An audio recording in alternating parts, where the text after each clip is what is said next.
Hotel ஸ்டைலில் எப்படி மிளகுத்தூள் சில்லி சிக்கனுக்கு, மேலே சூப்புக்கு, அதுக்கப்புறம் வந்துட்டு நம்மளுக்கு ஆம்லேட்டுக்கு இந்த மாதிரியெல்லாம் தூவி தருவாங்க இல்லையா கடையில். இப்போ கடையில் நான் ஒரு அண்ணாக்கிட்ட கேட்டு ஒரு 10 வருஷமாக நான் இந்த மாதிரி தான் அரைச்சிக்கிட்ருக்கேன். சூப்பராக இருக்கும்.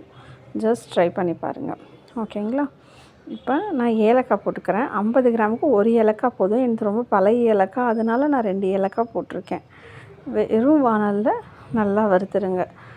அதுக்கப்புறம் ஒரு அரை டேபிள் ஸ்பூன் சோம்பு. இது எல்லாமே 50 கிராம் மிளகுக்கான அளவு. 1 டேபிள் ஸ்பூன் பொட்டுக்கடலை.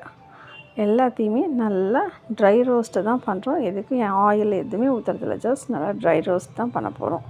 இதுக்கப்புறம் 50 கிராம் மிளகை வந்து நான் வானலில் சேர்த்திக்கிறேன். அதையும் நல்லா நீங்கள் வணக்குங்க. நல்லா வாசனை வரும். ஒரு 2-3 மிளகு வந்து வெடிக்கும்.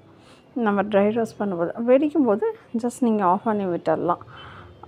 ஓகேங்களா? அதுக்கப்புறம் இது எல்லாத்தையும் கல்லுப்பையும் போட்டு நல்லா நம்ம வந்துட்டு அந்த சூடு இருக்குல்லையா, சூட்டில் ஒரு வணக்கினீங்கன்னா போதும். வணக்கிட்டு இது எல்லாத்தையும் மிக்ஸி ஜாரில் சேர்த்தி நல்லா அரைச்சிருங்க. ஓகேங்களா? நல்லா அரைச்சி சூப்பராக பொடி பண்ணிக்கோங்க. பொடி பண்ணிவிட்டு நீங்கள் பெப்பர் எதில் நீங்கள் போட்டு வைப்பீங்களோ அந்த பெப்பர் பாட்டிலில் போட்டு வச்சிட்டிங்கன்னா உங்களுக்கு சூப்பரான பெப்பர் பொடி